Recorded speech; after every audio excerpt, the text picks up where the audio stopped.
تبادل اطلاق النار بين جندي مصري وجنود اسرائيليين على الحدود المصريه الاسرائيليه ومقتل جنود من الجانبين. ايه اللي حصل هناك علشان محدش يضحك عليك؟ المتحدث باسم القوات المسلحه وضح اللي حصل، وقال في بيان ان واحد من عناصر الامن المكلفه بتامين خط الحدود الدوليه طارد عناصر تهريب المخدرات، واثناء المطارده فرد الامن اخترق حاجز التامين وتبادل اطلاق النار، وده ادى لوفاه 3 افراد من عناصر التامين الاسرائيليه واصابه 2 اخرين، بالاضافه لوفاه فرد التامين المصري اثناء تبادل النيران. المتحدث العسكري قال انه بيتم اتخاذ كل اجراءات البحث والتفتيش والتامين للمنطقه واتخاذ الاجراءات القانونيه. كمان الفريق اول محمد زكي القائد العام للقوات المسلحه وزير الدفاع والانتاج الحربي اكد على التنسيق المشترك بين الجانبين لاتخاذ ما يلزم من اجراءات لمنع تكرار الحوادث دي مستقبلا.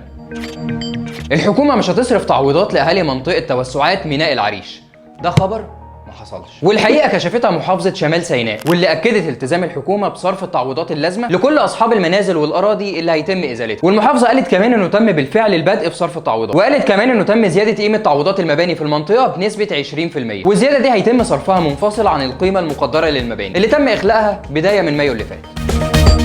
مجلس النواب قرر رفع قيمه التصالح في مخالفات البناء، ده خبر ما حصلش، والحقيقه كشفها المهندس احمد السجيني رئيس لجنه الاداره المحليه في البرلمان، واللي نفى الموضوع ده تماما واكد انه ما حصلش اي تغيير في قيمه التصالح، وقال كمان ان تعديلات قانون التصالح الاخيره فيها تيسيرات واقرار حزم جديده من طلبات التصالح اللي كانت بحكم القانون السابق مرفوضه ولكن تم حلها بشكل كبير.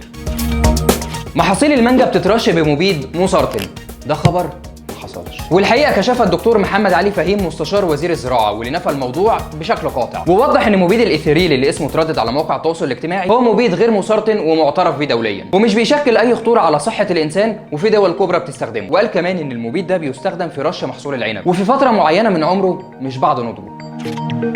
وزاره التضامن الاجتماعي بتقدم منح ماليه لمساعده المواطنين، ده خبر مضروب، والحقيقه كشفتها وزاره التضامن اللي نفت الموضوع بشكل قاطع واكدت انها ملهاش علاقه باي روابط او مواقع الكترونيه او اي صفحات على مواقع التواصل الاجتماعي بتدعو المواطنين للتسجيل للحصول على منح او مساعدات. الحكومه المصريه بتنفذ خطه لهدم وازاله مساجد آل البيت علشان مشروعات استثماريه، ده خبر مضروب، والحقيقه كشفها المركز الاعلامي لمجلس الوزراء اللي نفى الموضوع تماما، ووزاره الاوقاف كمان نفت الموضوع وشددت على ان كل مساجد آل البيت موجوده زي ما هي ومحدش قرب منها ولا تعرضت لاي ضرر. والوزاره اشارت كمان لاهتمام الدوله بتنفيذ خطه متكامله لتطوير وترميم مساجد آل البيت. بنك مصر عامل شهاده دولاريه للمصريين في الخارج والاجانب المقيمين اسمها المستقبل، مدتها 3 سنين وبعائد 17% سنويا، ده خبر. والحقيقه كشفها محمد الاتربي رئيس مجلس اداره بنك مصر، واللي اكد ان دي اخبار غير صحيحه والبنك ما طرحش اي شهادات جديده.